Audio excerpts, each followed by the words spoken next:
Great to be here. Thank you, everybody.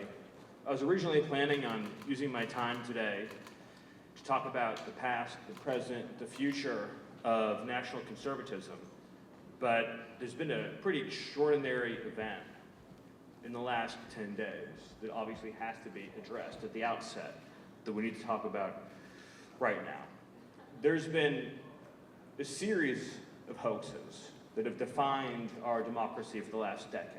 If you're in this room today, you know them very well, you're familiar with them all. What all those hoaxes had in common, though, is that the establishment media never acknowledged the existence of the hoax until after it had achieved its desired effect, right? They persisted, at least in the eyes of the media and those who still believe the corporate press, until it served its purpose. Then afterwards, they acknowledge, oh, well, you know what, the Hunter Biden laptop was real all along, and it was always real, and in fact, we're not going to introduce it as evidence in a criminal trial. Or, oh, those bounties, those Russian bounties that we said that the White House was ignoring, turns out that that was shoddy intel and those never existed and it never happened, but now it's a year later, right? For the first time in the last decade, a major hoax, probably the biggest hoax in all of American history, has been pierced, exploded, blown up, unraveled, right here and now, in real time, 5 months out from an election, right? And that is the Biden cognition hoax. This is an unprecedented event. This is not 2 years later, 4 years later, 6 years later, reading a book about how all along it turns out the president was cognitively impaired to the point where he wasn't even attempting to run the country on a day-to-day basis. It was all run by shadow staff. He took a midday nap, a morning nap, an evening nap, basically only worked from 10 to 2 and 4 to 6 to the extent that he was working at all. It's air quotes for people who are writing this in print. And this isn't something that was revealed years later, right? It happened now. It happened right now. I don't think we appreciate the moment that we're living in. To have the largest hoax in the history of the country exposed before it has served its purpose, right? There was a conspiracy in which Ron Klain is involved and Jeff Zients is involved. The Obamas are involved. You don't think that President Obama understood what Joe Biden's mental state was? You don't think he was aware of that, right? In which Susan Rice is involved, the president's closest aides are involved. Obviously, you think Jeffries doesn't know? You think Pelosi doesn't know? You think Schumer doesn't know? You don't think the heads of all of our intel agencies know? Everybody who was anybody in the Democrat Party knew, participated in it, covered it up, and allowed the country to be run by secret, unnamed Democrat Party interests and staffers for 3.5 years as we inched closer to World War III and as foreign adversaries around the world made their moves. By the way, you don't think our foreign enemies have intelligence services that are capable of piercing into the Democratic Party's conversations and communications to know the truth about its mental state? Isn't it all so clear now? Can't you see everything now?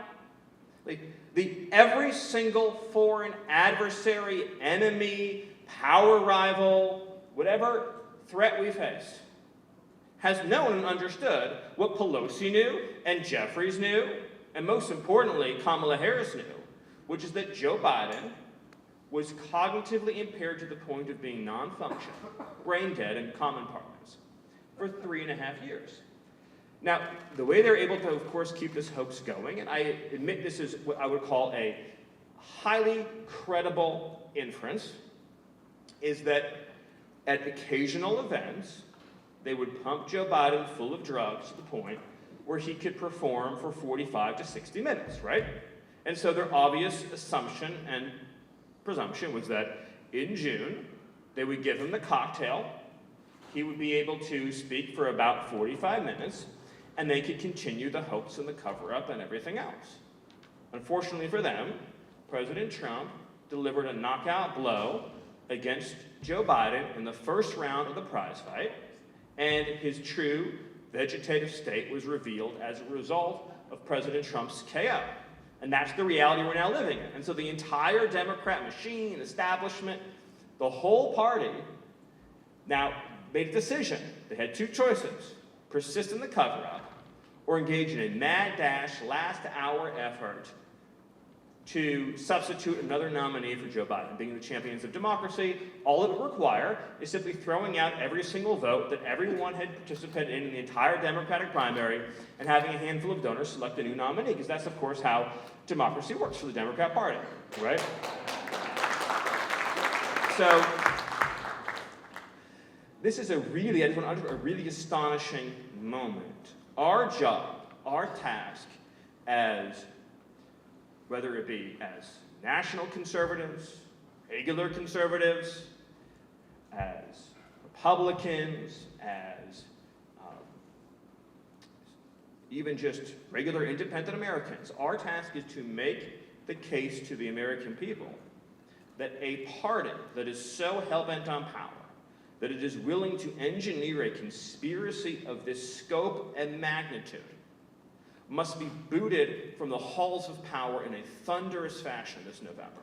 I mean, that alone is so monstrously disqualifying, so horrendously sinister. I mean, really think about this.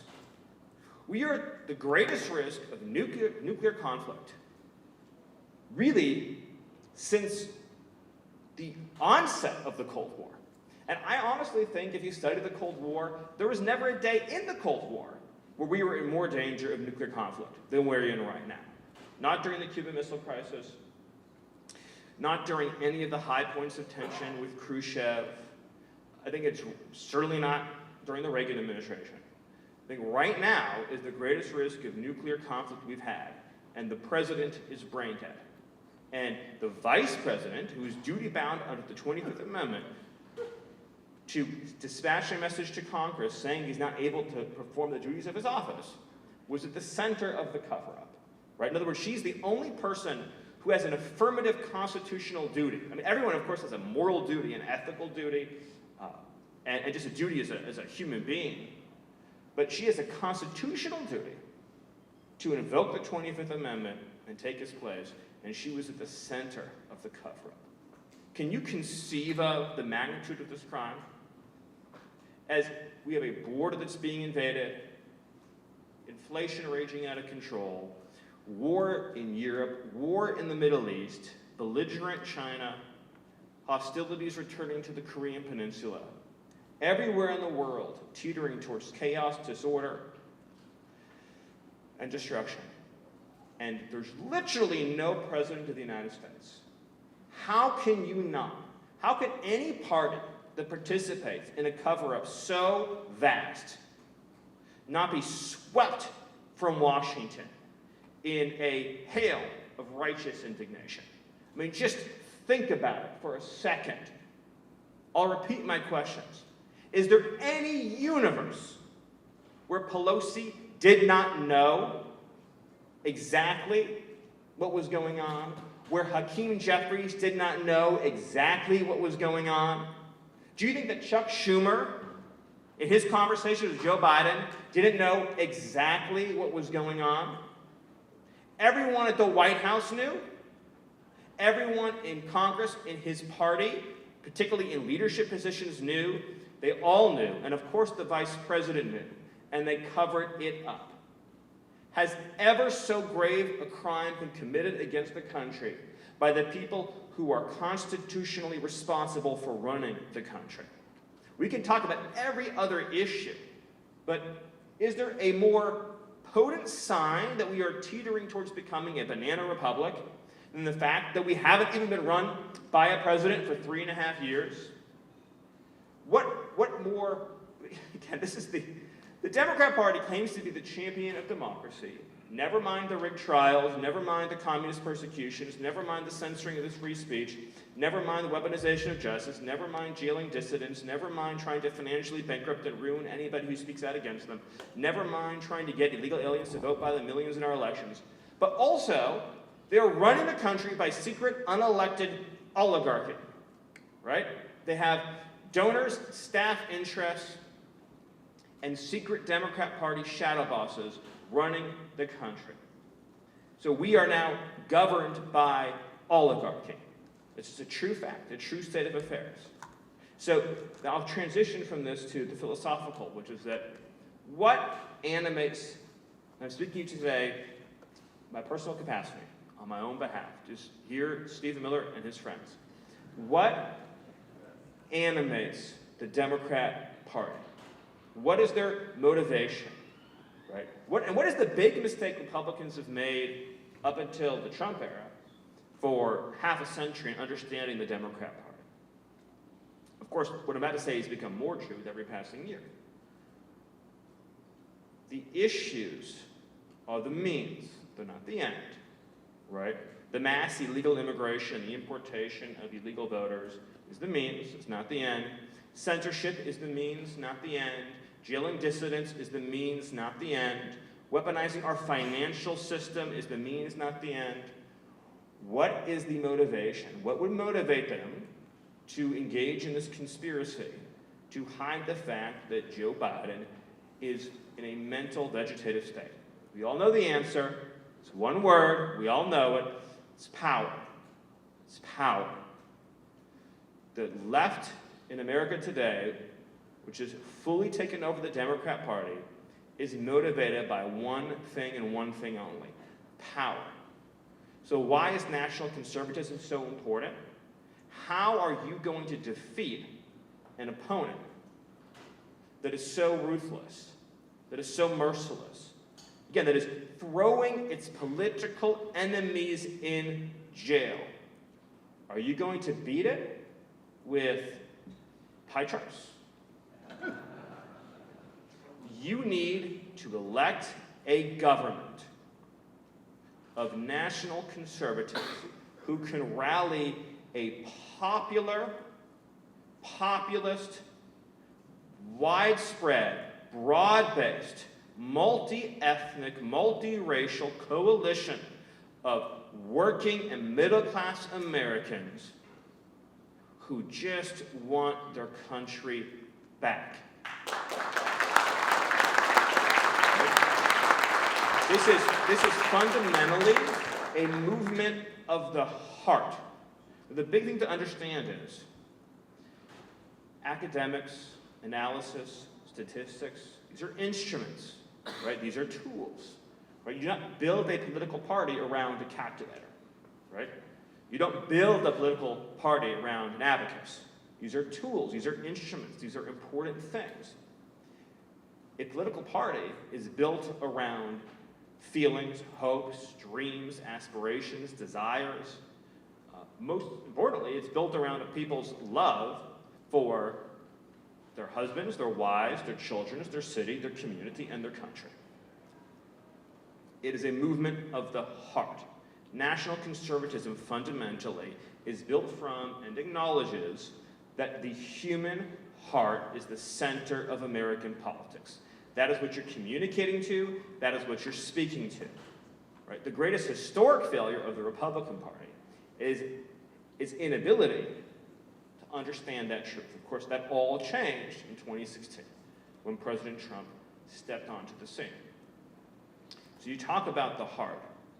Right? What issue more moves the heart, ought to move the heart of every citizen in this country, and yet doesn't elicit even a twinge of sympathy from the corrupt ruling class?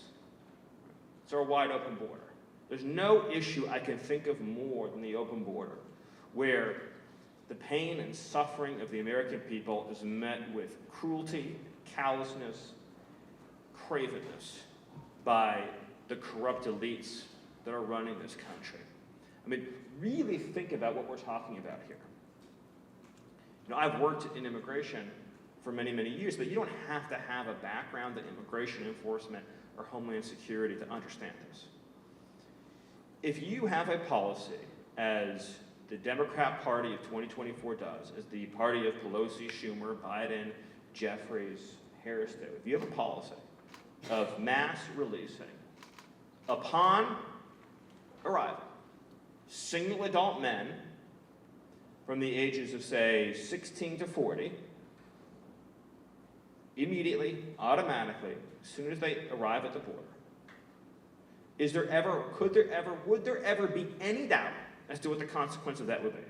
In other words, you implement a policy that says, I don't care where you come from Syria, come from Turkey, come from Ecuador, come from China, wherever you come from. 25-year-old man, 30-year-old man, 35-year-old man shows up at the border and says, I'm here to be released. And they say, congratulations, you're released. That's your policy, which it has been for almost 4 years. Is there any doubt to what the result of that would be? In other words, do you think that Mayorkas, do you think it eclipsed the limits of his imagination to think what would happen? Do you think it exceeded the limits of Susan Rice's imagination to think what would happen? Jeff Zients, Ron Klain, Nancy Pelosi, Hakeem Jeffries, Chuck Schumer, as well as the other names, John Tester, Sherrod Brown. Do you think any of them? You said, what do you think would happen if the United States had a policy of automatically resettling fighting-age men from any one of 150 countries all over the world upon entry, who only and ever could face removal subsequent to a criminal conviction in the United States, meaning after they commit a crime here? Do you think any of them were unaware of what the result of that would be? For even a second, for an instant? I mean, of course not, right? That's what's so evil, right? So sinister, is that obviously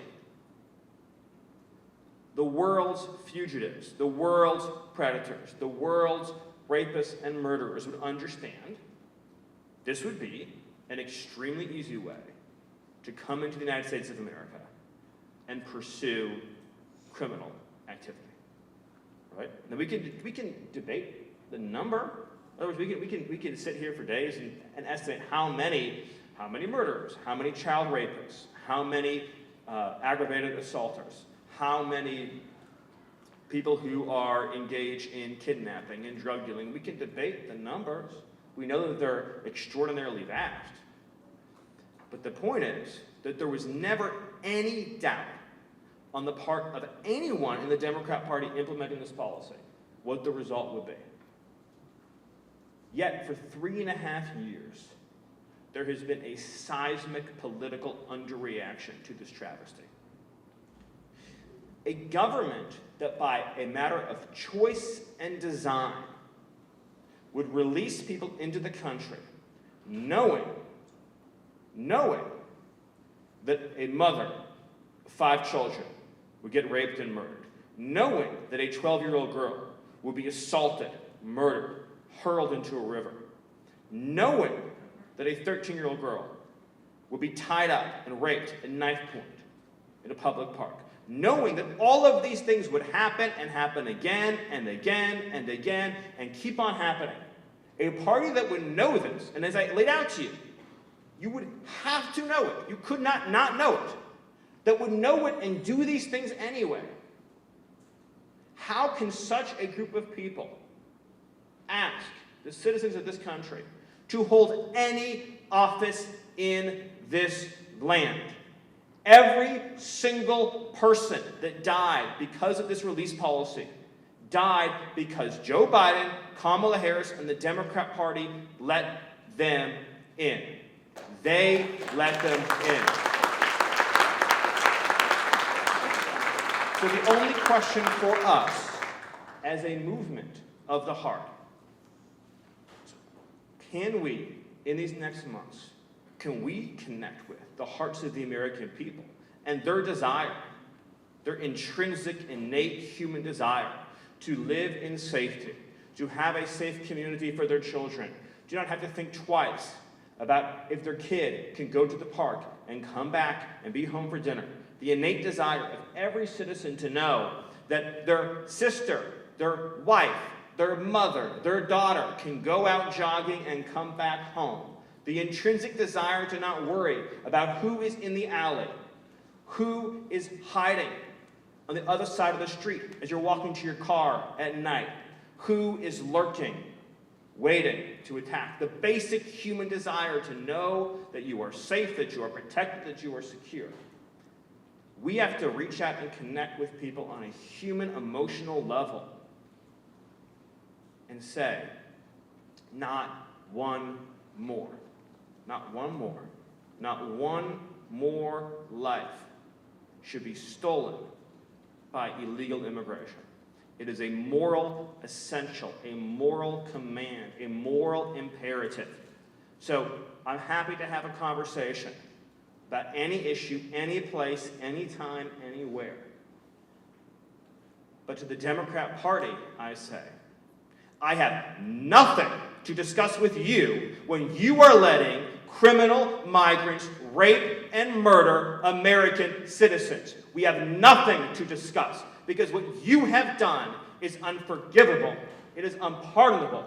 It is unconscionable. It is indefensible. And no party that would do such a thing to innocent women, innocent children, innocent little girls deserves to hold one seat in the House, one seat in the Senate, one staffer in the White House. They should all be retired and go home.